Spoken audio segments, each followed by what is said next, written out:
So it's currently December, and here's the thought.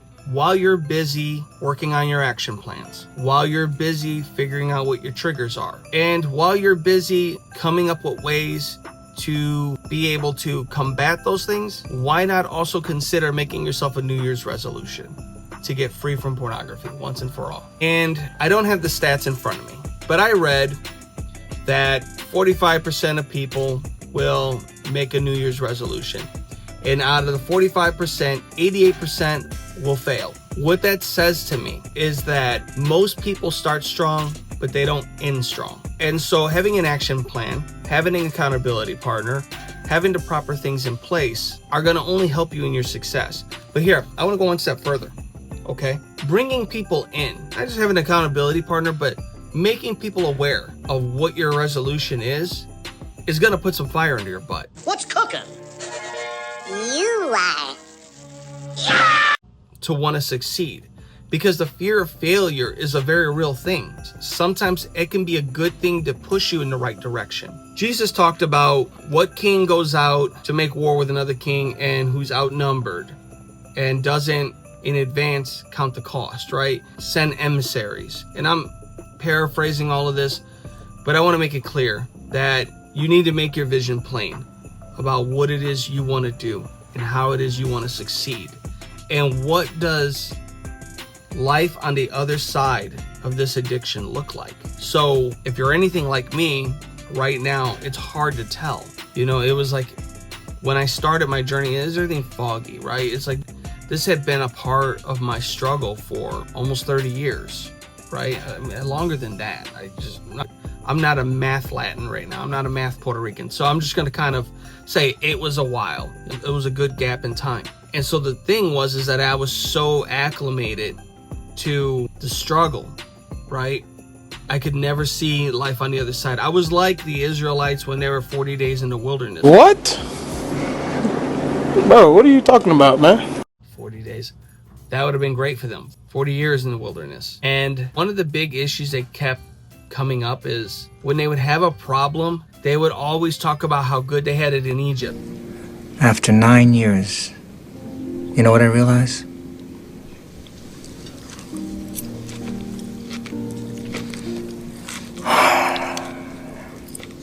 Ignorance is bliss.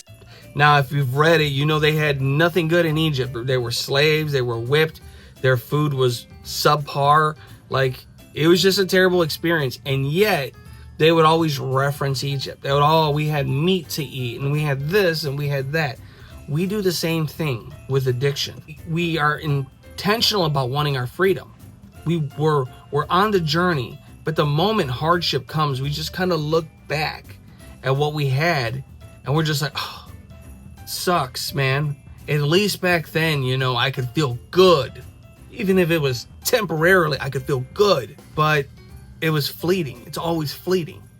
You feel good for like however long and it's over, right? Flick my hat, over. So getting back into New Year's resolutions, right? One of the things people who are wise and are serious about their resolutions do is, number one, they create small attainable goals, right? Anybody who's trying to lose weight, I'm on that journey now. Anybody who's trying to lose weight doesn't say, I want to lose 50 pounds by March, because that's not very realistic, and it's not a small goal. That's a huge undertaking.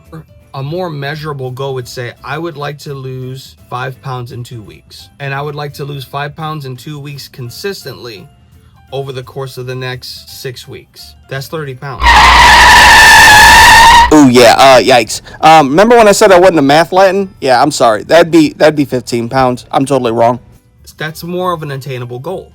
That's more realistic, right? We have to be the same way. We have to create small measurable goals that are time oriented. So if we're going with overcoming pornography, your goal should start out, for the next hour, I'm not going to try to. For the next 2 hours, I'm not going to try to. For the next half a day, I'm not going to. For a full day, I'm not going to. For the next 2 days, I'm not going to. For the next week, I'm not going to. For the next 2 weeks, I'm not going to. For the next month, I'm not going to.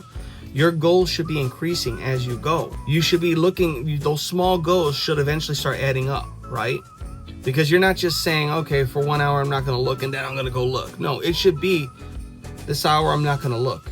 Now for this next hour, I'm not going to look. Now for this next hour, I'm not going to look. For this next hour, I'm not going to look. Okay, I mentioned this before. These small scale battles, they add up, and they add up to great results. The same way working out 3 times a week consistently, maybe an hour a day. You don't see it in the beginning, but eventually it adds up, right? It's got to be the same way. And you have to set yourself up for success as well, right? You're not going to be successful if you keep material and movies and things that you don't need to be looking at around, if you don't put safeguards up.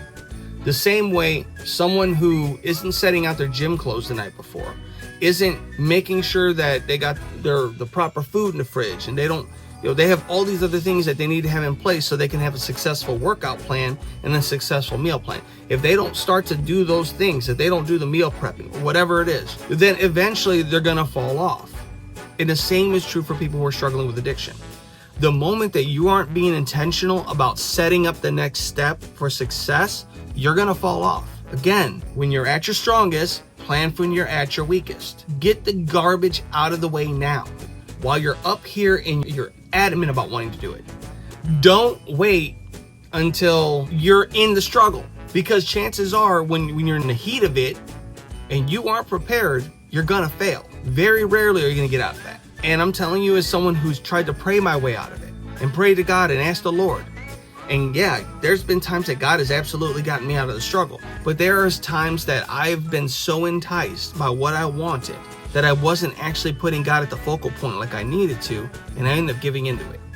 And then I end up walking in regret and shame. So let's plan properly. That should be your goal. You should have a journal set apart for this goal of success. You should be being intentional about reaching out to your accountability partner.